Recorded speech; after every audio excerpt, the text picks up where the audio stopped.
Vivo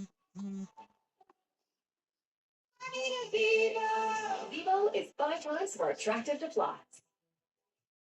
This is what you get with cubic zirconia things. This is really on a dynasty. Yeah, if I had someone to actually plug in one in, I don't think I do though.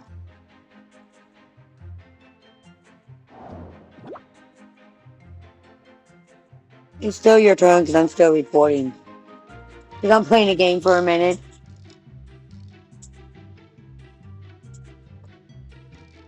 California regulates everything. And yet, 150 miles east of San Diego, in one of the harshest deserts in the United States, sits a community with no mayor, no government, and no city services. The state owns the land. So why hasn't California shut it down? Because Slab City isn't surviving in spite of generals. It's surviving because of it. The story begins with a military base that no longer exists, a patch of desert that few people wanted, and a problem governments have faced throughout history. What do you do with a place that costs more to control than it seems worth? At this glance, Slab City barely looks real.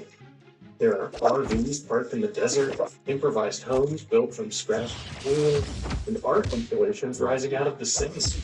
Most famously, East Jesus, an outdoor music venue called the Rooms, successful food beneath the open sky.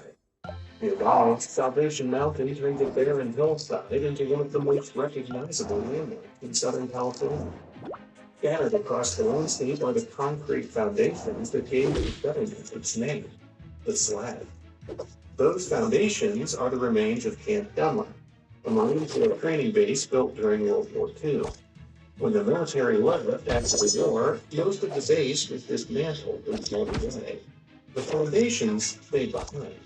Over time, they were some came looking to keep winters or an off-grid lifestyle. Others wanted freedom from rules that they felt were suffocating. And some simply had nowhere else to go. Today, the permanent population is usually measured in the hundreds. During the cooler winter months, that number can rise into the thousands as seasonal residents arrive from the state. All of this sits in roughly 640 acres. That's 1 square mile. Not a city in the conventional sense, but large enough to support a community with its own landmarks, routines, and identity. And that what makes Slab City so interesting. Most places like this disappear. This one didn't. If you look at a map, Slab City sits in Imperial County in the sea, in one of the hottest inhabited regions of the United States. With the truth regularly stand above 110 degrees, rainfall is still and weather is limited. For most of modern history, very few people have looked at this and thought it was the ideal place to build a farm. The easy explanation is that nobody wanted to race. There is some truth. There's plenty of places in America that have low value communities. Most of them never become settlements like Slab City. What made this place different was the combination of geography and the weather kept the working pressure low. At the same time, the military had already solved some of the practical problems that usually prevent people from settling in remote areas. Roads existed, access to food, the site had already been cleared. The geography made the land undesirable. The abandoned base made it usable. That combination matters because people rarely move into the opportunities. Instead, geography creates an opportunity, and history leaves behind an opening. Slab City happens to have both. Of course, living in a place like Slab City has always depended on something else, mobility. For most of history, choosing a more remote lifestyle meant getting something else. Reliable power, communication, access to work. The farther you moved from major population centers, the harder those things became. That's what I wanted to teach you remote vans here. What I find interesting about companies like Remote Van, this is just the vehicle itself. How technology is changing the geography of daily life. Their premium adventure vans are built around power, connectivity, and four-season travel, making it possible to work, communicate, and live comfortably in places that would have been far more difficult just a generation ago. In a lot of ways, The same trade-off we've been talking about throughout this video. People have always been drawn to places that offer a little more freedom and a little more distance. The difference is that modern technology is much more. If you'd like to learn more about remote bans, I'll leave a link in the description. Now, even with all of that technology, there are still limits. Because geography only explains what we can do. It doesn't explain why they don't do it. The strength in the described city isn't that people move into together. People have been doing this for centuries. But they're still there. After all, this isn't some forgotten first world no-show. Black City sits in California, one of the most heavily governed states in America. The government has the legal authority to clear the settlement with the because authority and incentive are not the same thing. Every government operates with finite resources. Decisions that make sense about which problems deserve attention matter and which ones don't. And this is a way of shaping those decisions. Imperial County is enormous. It covers more than 4,000 square miles of southeastern California, larger than some states, with extreme heat and some of the driest conditions in the country. The same conditions that discourage large-scale settlement also discourage large-scale investment. That matters. Governments tend to focus where the stakes are highest. Growing populations demand services. Valuable land attracts developers. Economic activity creates pressure for roads, utilities, and infrastructure. Slab City sits far from the center of those priorities. The state could remove residents, but that would cost money and create a problem that few voters are demanding it solve. It could redevelop the area, but that would require someone willing to invest in one of the harshest environments in California. Or it could leave the settlement largely alone. That has often been the easiest option. Slab City isn't hidden. It simply occupies a place where the incentives to intervene have remained relatively weak. And that actually raises a question I'll get to in a minute. Those incentives can change. And when they do, everything about Slab City's future changes with them.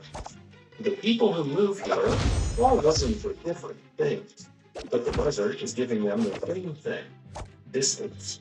People have made this the Appalachian Hollows, the desert southwest, the bayous of Louisiana.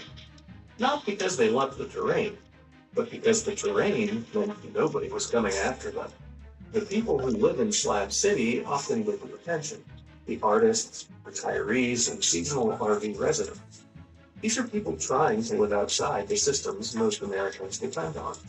But those things aren't all looking for the same thing. They're all taking over for independence.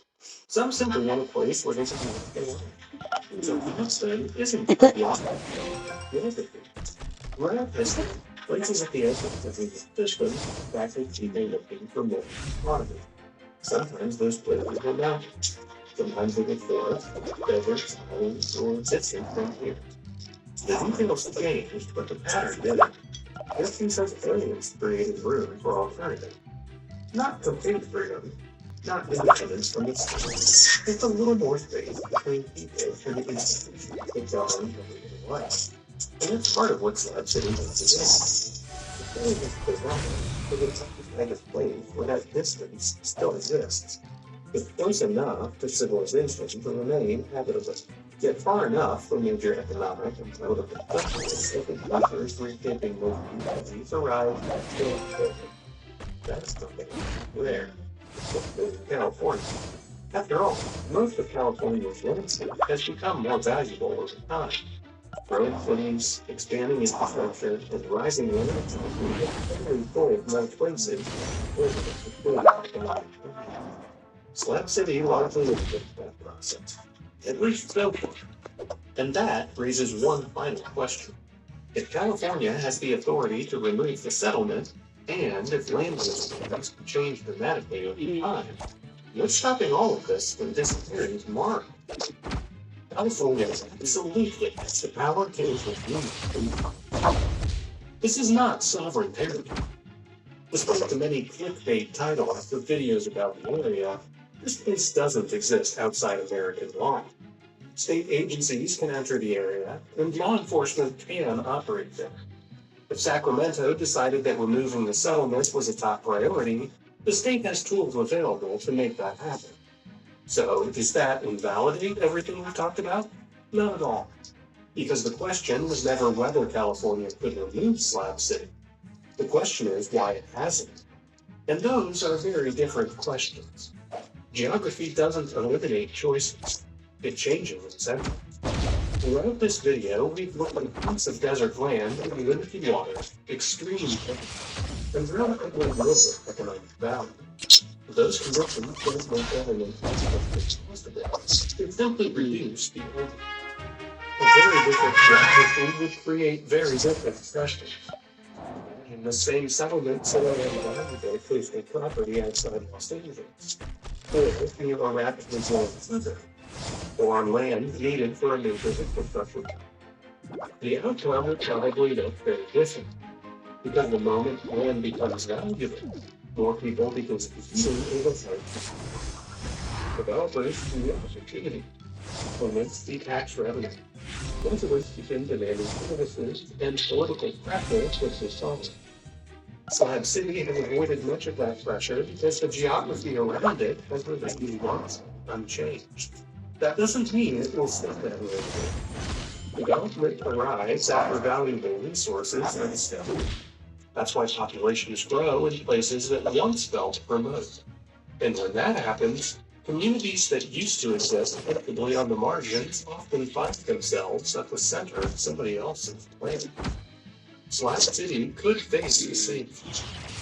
The settlement exists today because the incentives that created it still exist. If circumstances change, the settlement may change with them.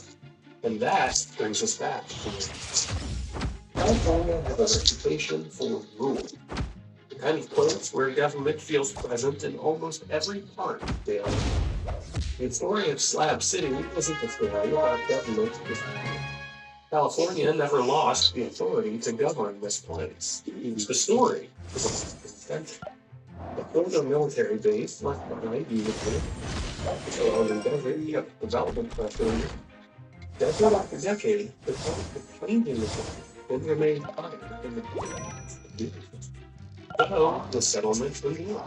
What makes Slab City interesting isn't that it exists outside the system.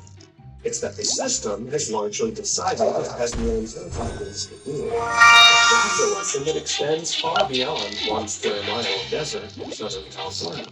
Because the same geography that makes places like Slab City to exist can also make them disappear once the extensions fail.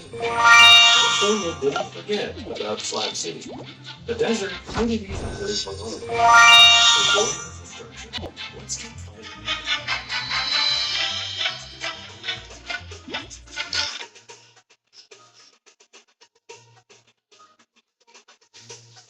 Alex, I don't know why you got back up there. You're gonna fall asleep again, and we're gonna fall off.